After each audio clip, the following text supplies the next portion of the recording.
Big news! The first ever Amplify LTC conference is coming this May. A new event for modern LTC pharmacists. Open to the entire long-term care pharmacy industry. Join us live for the most important conversations about our changing industry. Top speakers, one-of-a-kind classes, trends that matter, next-generation technology, ways to grow. Join us at the Amplify LTC Conference, a fresh, new experience to ignite your pharmacy's growth and success. Join us May 16th through 19th in Nashville, Tennessee. Don't miss out. Register early for special rates.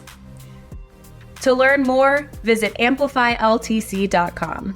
We can't wait to see you.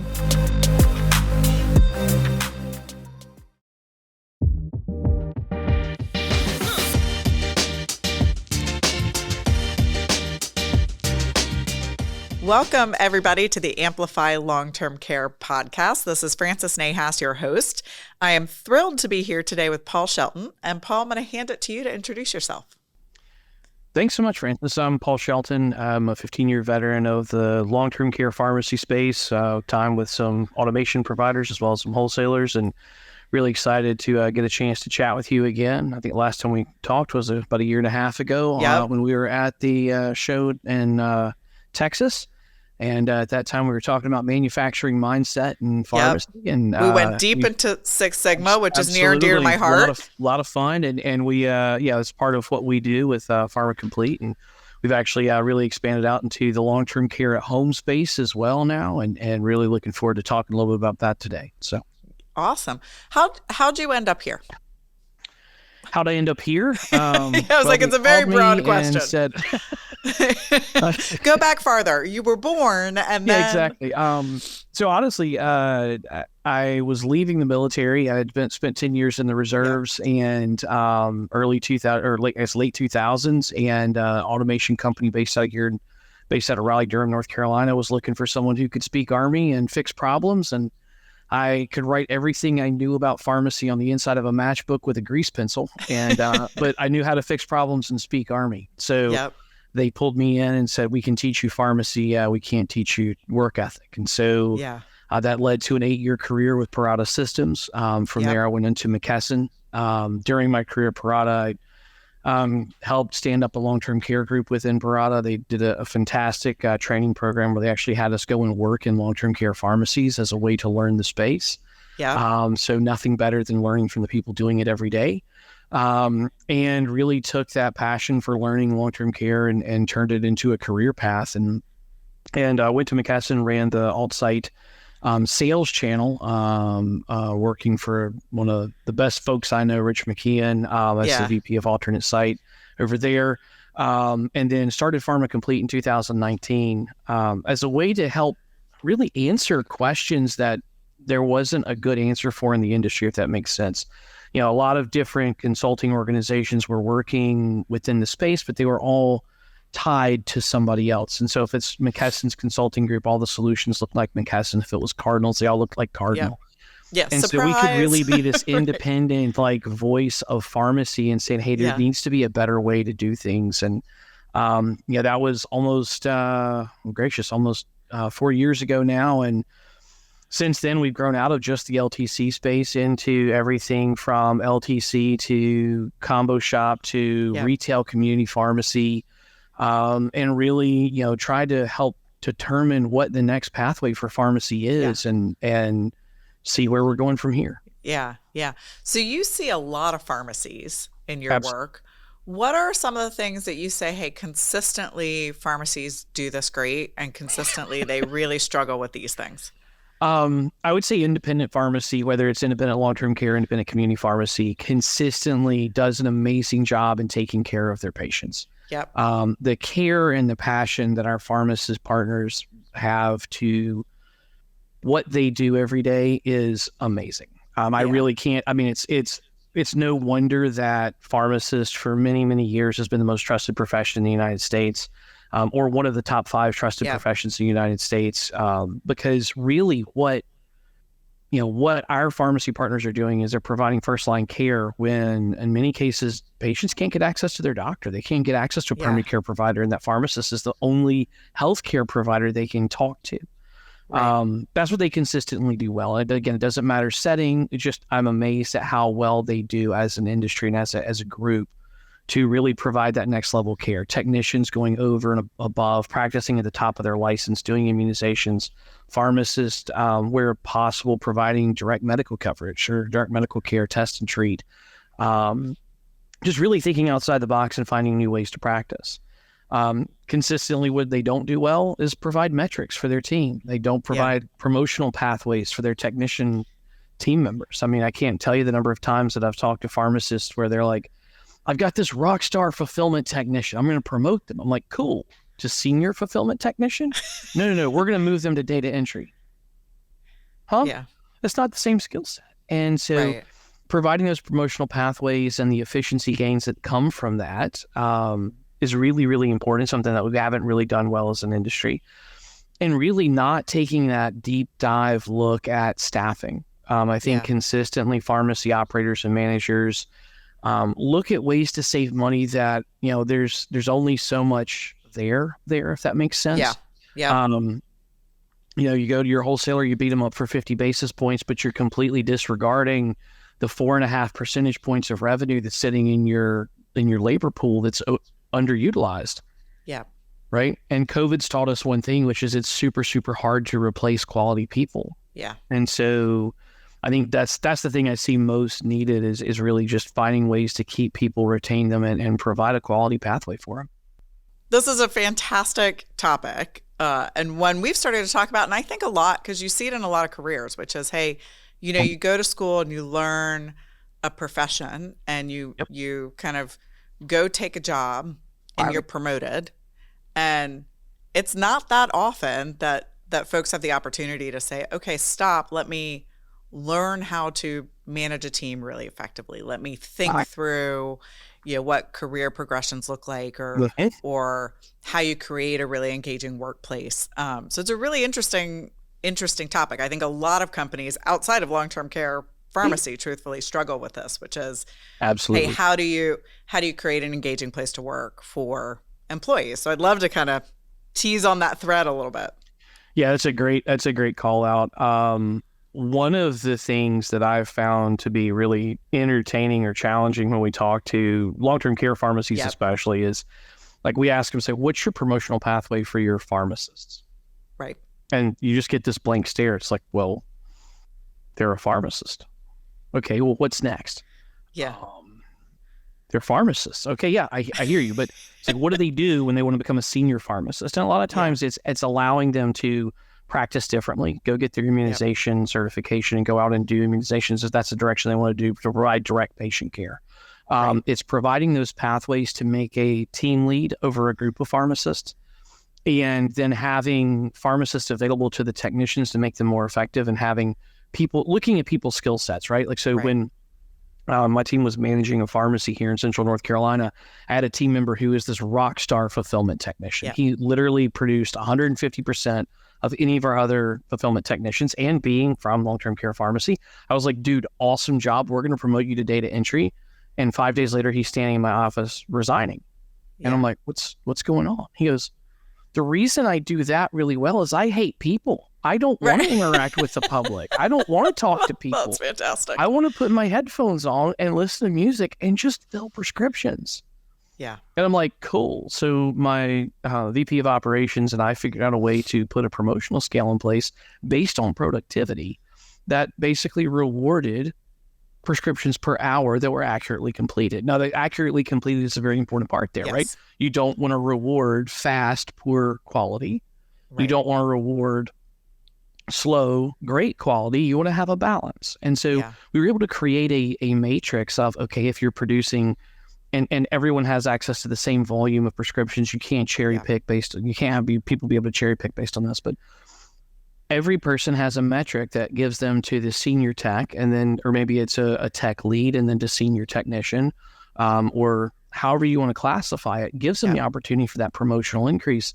if I'm getting 130% productivity out of a pharmacy technician, and for $1 an hour more, I can take that to 140%. Why would I not do that? Right. It's non-linear growth on my productivity. And so we were able to reduce the number of fulfillment techs in that pharmacy from 14 down to 7 by providing specific metrics to them and technology to implement and make them better and faster. And so by really taking that KPI approach and looking at what's my throughput per hour, what's my output per person per hour, and creating a tier strata, you can really make a lot of changes. And it's not hard to do either, which is the great thing, because you can implement it pretty quickly. And it's that interesting balance of figuring out what's meaningful and valuable to the employee, right? Some folks are like, hey, I just want to show up. I want to do my work. I want to go home. That's great. Yep. Or, hey, I want to do this job, but I really, really don't want to do that job. That's important to know also. Yeah, absolutely. And balancing that with, hey, what's actually valuable to the pharmacy or the company, and how do you figure out how those two things meet? Yeah. And really understanding the technician or pharmacist's currency, right? So some of our pharmacists could care less what they made an hour as long as there's a minimum threshold. Like, I don't want to get paid more. What I love, though, is to have Friday afternoon off. Yeah. Okay, cool, man. As the senior pharmacist, you can make the schedule and you can give yourself Friday afternoon off where appropriate. And finding that currency for each team member and rewarding them appropriately is, I think, mission critical, and something that just business generally doesn't listen to very well. It's hard. You look for the sort of one size fits all, and shockingly to everyone, right? People are not one size fits all. Right. Weird. Not every person that's in pharmacy is coin operated. Now, some are, right? Like some people you, they'll work till their hands fall off if you just pay them more. Others are like, yeah, man, work-life balance. I'm never working more than 45 hours a week ever. I don't care. And so finding what their currency is mission critical. Yeah. What tools do you have recommendations for sort of, hey, how to go do that? Like, that's great to say. How do you go figure that out? So a lot of it, you really need to be able to extract productivity data out of your prescription management platform. And it can be something very simple where at the end of the day, here's the number of prescriptions that were filled by each individual person. You can pull that data right out of the reporting structure and say, okay, I've got this. And then just how long was each person here? That gives me my prescriptions per hour. And you start setting thresholds. Kind of industry standard to start this is about 18 prescriptions an hour. If it's a soup to nuts fulfillment operation in community pharmacy, if it's in long-term care pharmacy and you're doing like blister cards, I'd really like to see somewhere 20 to 25 prescriptions an hour as a starting point, and then working upwards from there. And that's assuming no automation. Automation metrics can vary pretty wildly, maybe double that depending on the type of automation that you're using. Like, so if you use a pre-packing machine, maybe you want to see 45 cards an hour from that. But it really just, you find metrics on the technician side, really 18 to 22 is kind of your target for completed prescriptions. And then on the pharmacist side, it's usually double that. Okay. With some outliers. I mean, we've measured pharmacies where I'm seeing accurate pharmacy PV2, so pharmacist verification 2, where all they're doing is looking, is this the right drug, the right package, the right patient, and they're doing 1,000 prescriptions in an 8-hour shift with incredible accuracy because there's very narrow focus on the PV2. And so really it really depends on the individual pharmacist and how the pharmacy is set up to operate. Yeah. And so then it's that balance of sort of what's the metric and having the conversation with the employee to say, hey, exactly, what's important to you? And get buy-in from the employee, right? Like, so, it doesn't do you any good to tell an employee, hey, your metric is 35 if there's no possible way they can ever hit it. Yep. Right. But also looking at what's realistic, not just in your pharmacy, but in the industry, because if the highest performing person in your pharmacy is only producing 8 prescriptions an hour, well, that means you have a fundamental flaw. There's a root cause that needs to be found somewhere in that space, because that's where there's something there that's broken if that's all you're being able to produce an hour. Right. Unless you're doing some sort of specialty or IV. I mean, just obviously this is general pharmacy, long-term care pharmacy practice, not specialty. And that's where it's worth sort of back up and say, hey, how do we understand the process? Exactly right. So what are we doing this weird?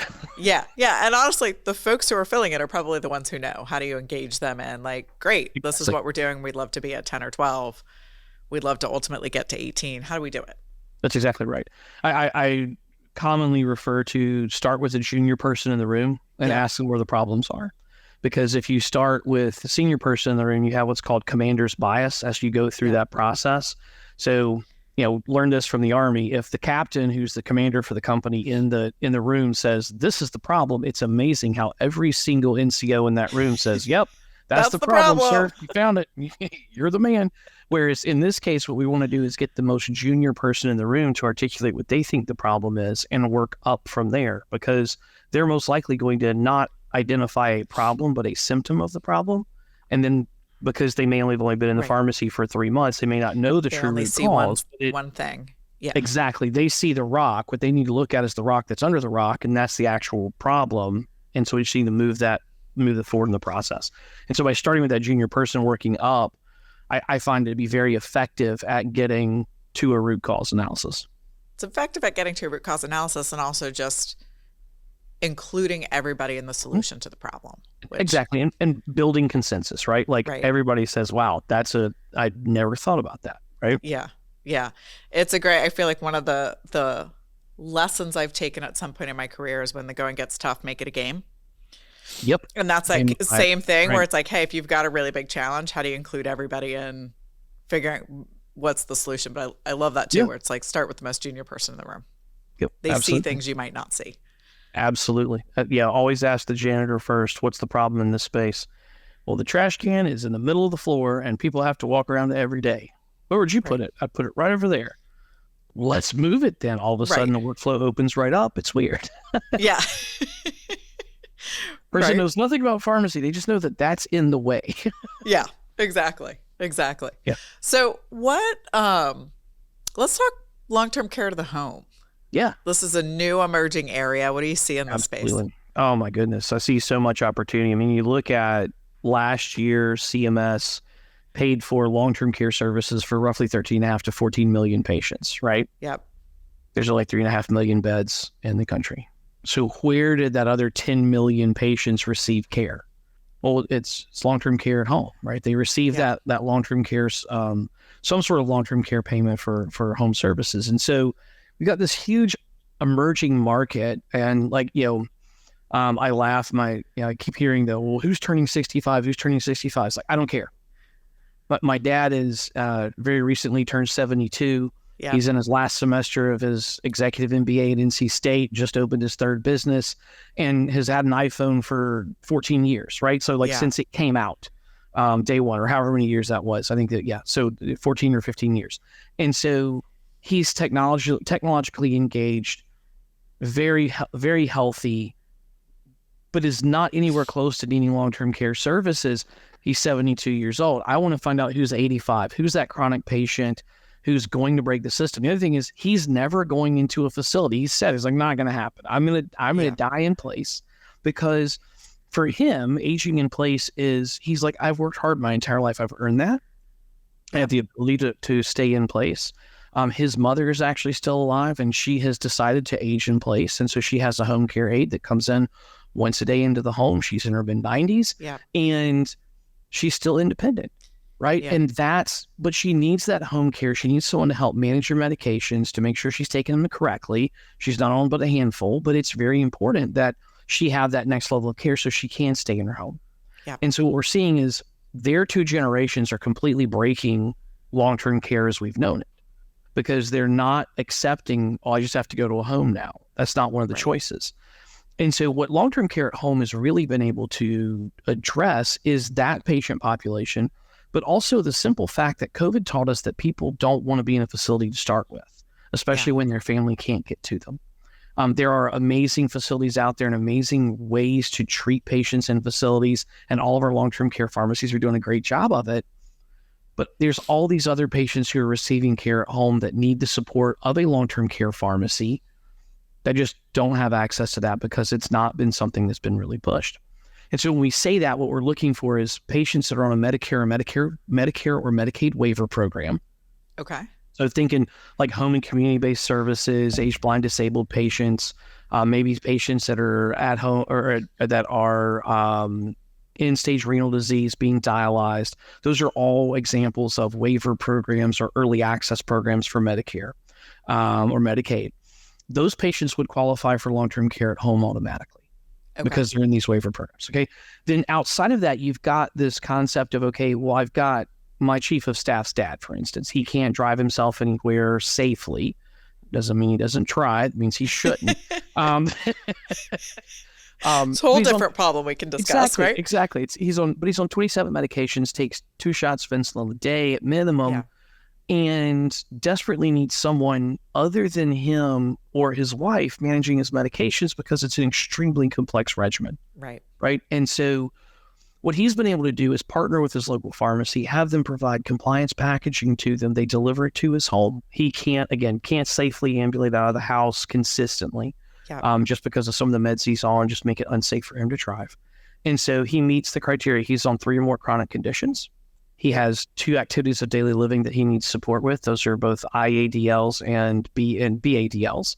And so, the standard activities of daily living, toileting, feeding continence, etc.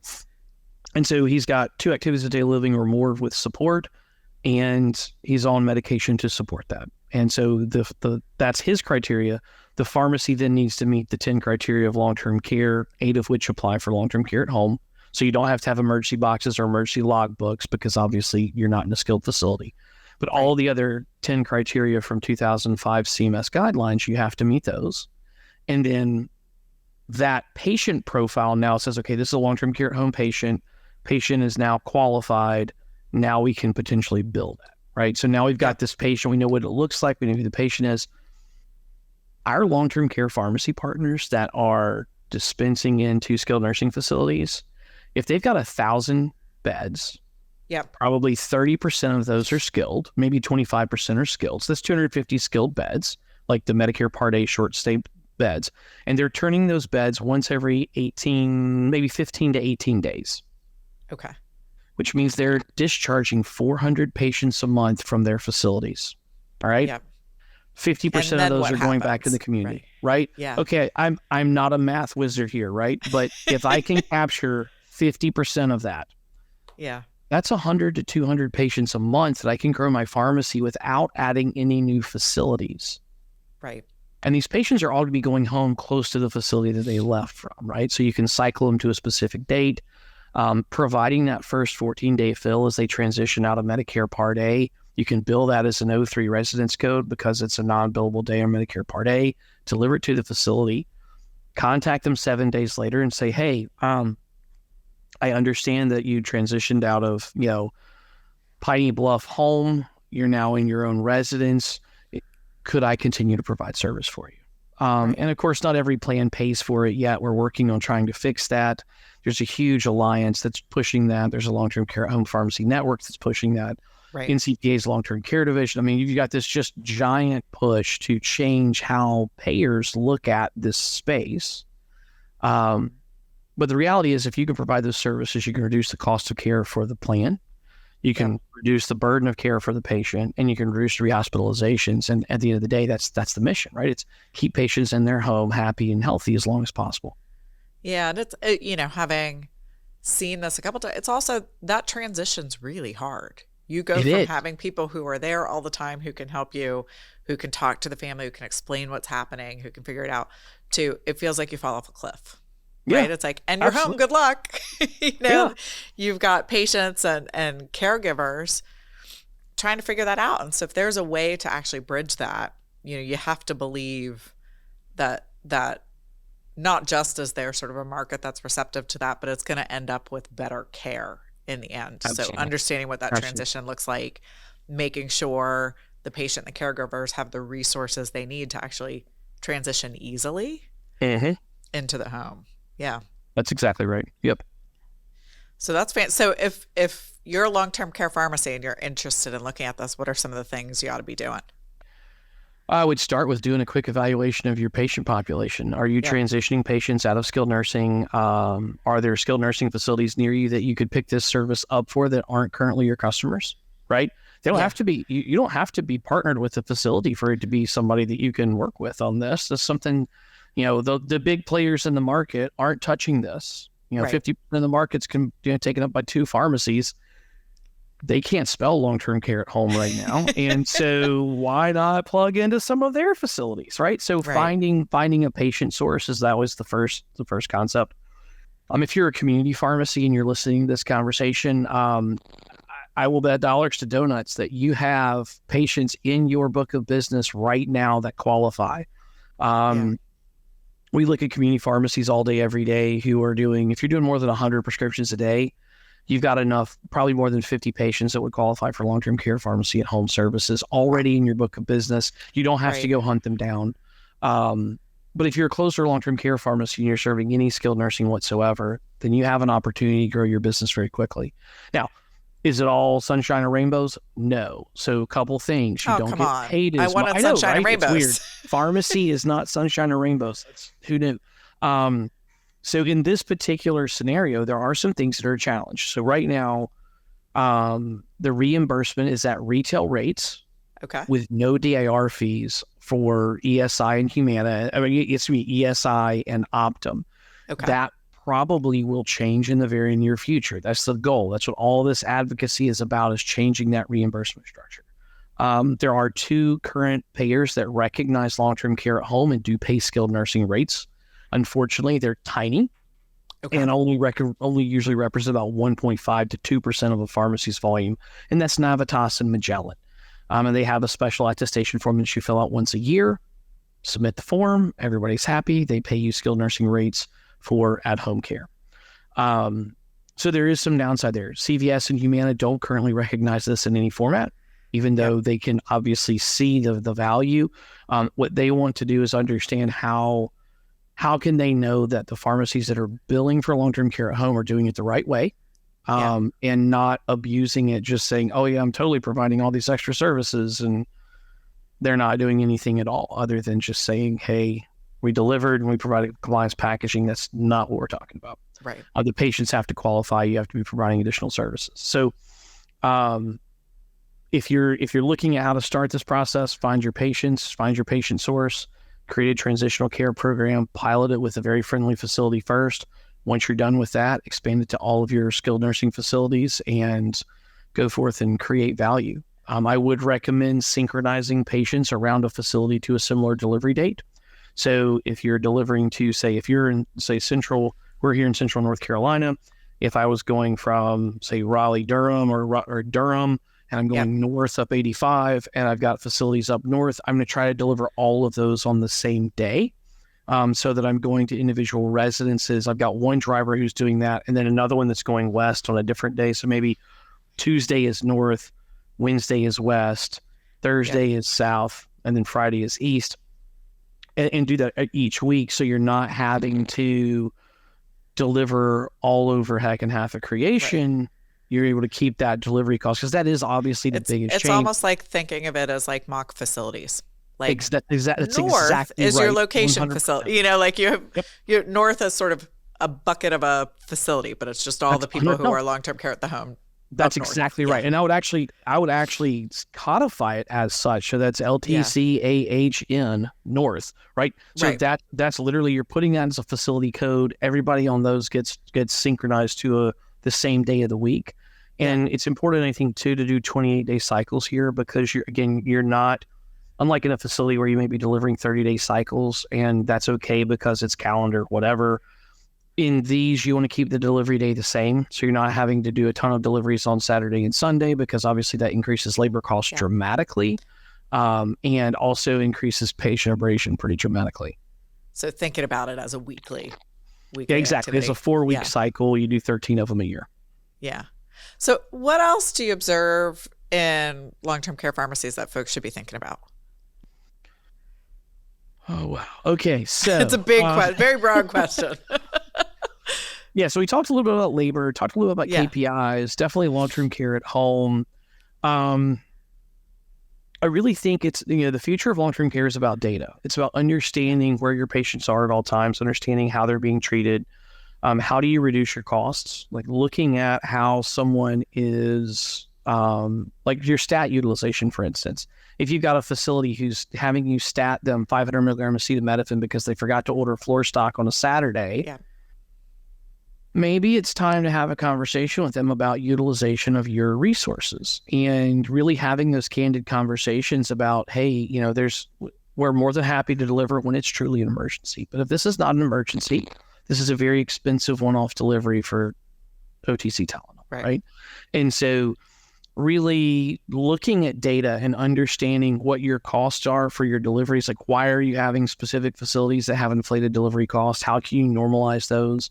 Is there an opportunity to deliver to a central location using common courier and having a local courier pick that up and do routed delivery around that?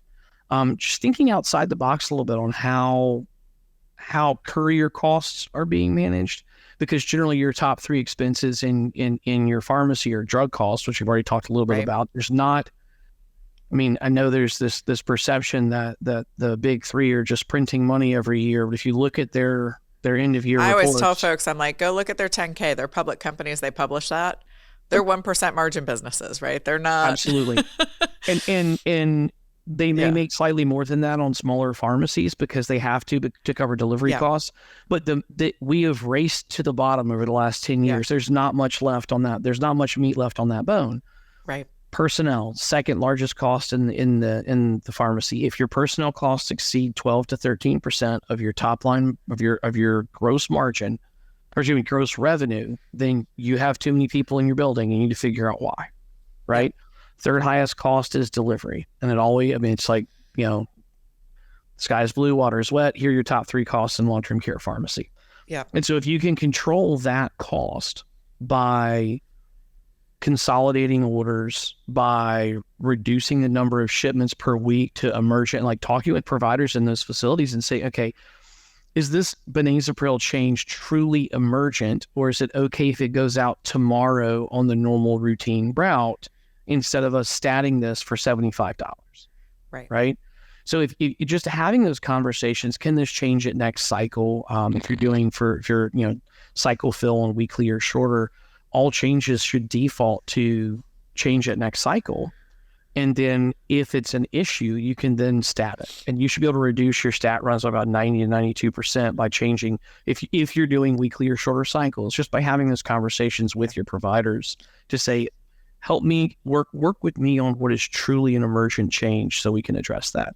Yeah, it's interesting what I hear from you saying is like, look, there's a lot of long-term care pharmacies that operate on an assumption or a belief, right? A belief that if they ask for it, it's an emergency and I have to fill it, that it's an emergency versus sort of investigating, is it real? Yes. And you talk, 100%. Yeah. And if you talk to me long enough, you'll hear me ask two questions, which are, is that true? And how do you know? And if you're not asking that all over your business all the time, right, you just let this be the moment that you start. Correct. Right? And it's walking around and saying that thing, like, is that true? And is that true? Or is that just something we believe? Correct. And if it's true, how do you know? What data tells you that that's true? What data is driving your decision to operate in that manner? Because without data, I'm just wandering around the dark, right? Like I don't know what I'm doing. And so yeah, absolutely. And if you can't answer, how do I know? Right? Go find the data. Go figure it out, right? Absolutely.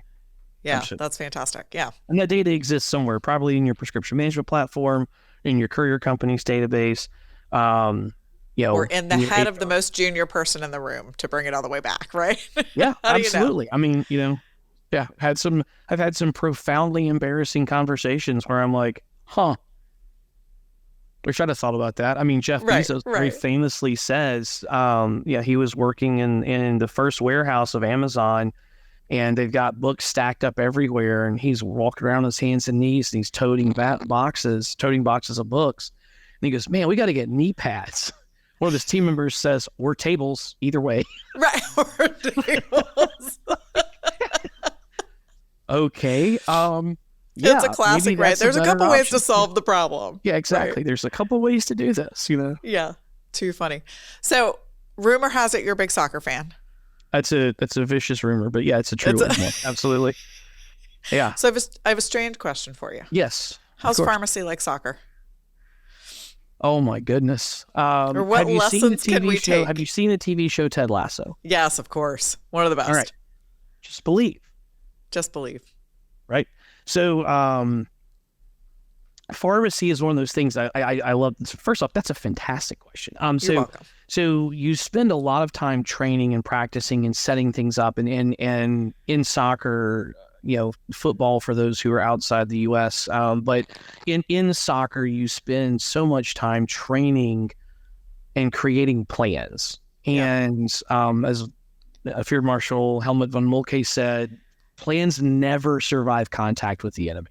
Right. So you have this game plan, like this is what we're going to do. This is how we're going to make it happen. And in many cases, it is through the ingenuity of the players on the field or the team members in the pharmacy. They come up with a better way. They come up with a faster way. They come up with that way that changes the plan slightly. The act of planning made them better for it. And now they have the tools they need to execute on the field. Yeah.